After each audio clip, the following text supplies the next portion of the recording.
Həzrət Musanın qövmü onunla çaya kimi gəlməli idilər ki, ondan sonra Allah çayı onlar üçün atsın və Fironu qərq etsin. Əgər evində otursaydılar, bu hadisə baş verməzdi ki.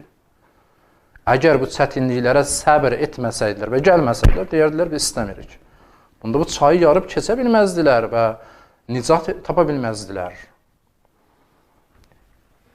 79-cu ildə İmam Xümeynin sözünə qulaq asıb meydana gəlməli idilər ki, qalib gəlsinlər və dünyada bir qüdrət formalaşdırsınlar.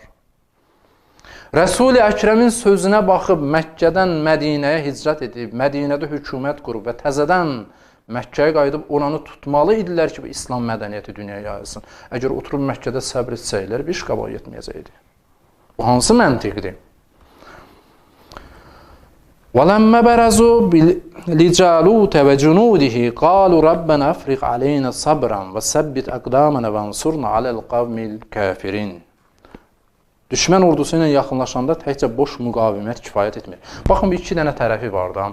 Bir fiziki hərəkət, bir mənəvi hərəkət. Hərəkət edirlər, gəlirlər, düşmən üzləşirlər, burada təvəkkül edirlər. Təvəkkül bu deyil, çəkilsinlər dala. Zahirən qabaqlarında bir divar var, Calut adında, onun ordusu adında. Heç cür ona qalib gəlmək mümkün deyil. Bunlar deyirlər, Rabbənə əfriq aleynə sabrən, bizə səbr ver. Səbr yenə mənası budur. Yəni, bunlar səbri başa düşmüşdülər. O səbbit əqdamana, bizim qədəmlərimizi möhkəm elə və ənsurna aləl qavmil kəfirin.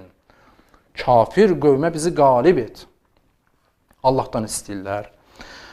Fəhəzəmuhum bi iznillah. Allahın icazəsi ilə, izinə qalib gəlirlər. O kəslər ki, deyir, düşmənin silahı çoxdur, az sayla ona qalib gəlmək olmaz, az sayın çox sayı qalib gəlməyi keçmiş dövrlərə aiddir. Allah deyir, bi iznillah. Və qətələ Davudu Cəlutə və ətəhullah əl-mulkə vəl-hikmətə və əlləməhu mimmə yəşə. Baxın, Həzrət Davud Talutun ordusunu dedi, vurub Calutu öldürdü. Müqavimət. Ondan sonra deyir ki, Allah nə deyir? Və ətəhullah əl-mulkə vəl-hikmə. Allah ona mülk və hikmət verdi. Biriniz demir, biz ona mülk və hikmət verdi ki, sonra getdi, vurdu, Calutu öldürdü. Deyir, yox. Bir adam idi, heç onu bir şey hesab eləmirdilər. Adı da gəlməyib. Talutun ordusunda olanda adı da gəlməyib heç.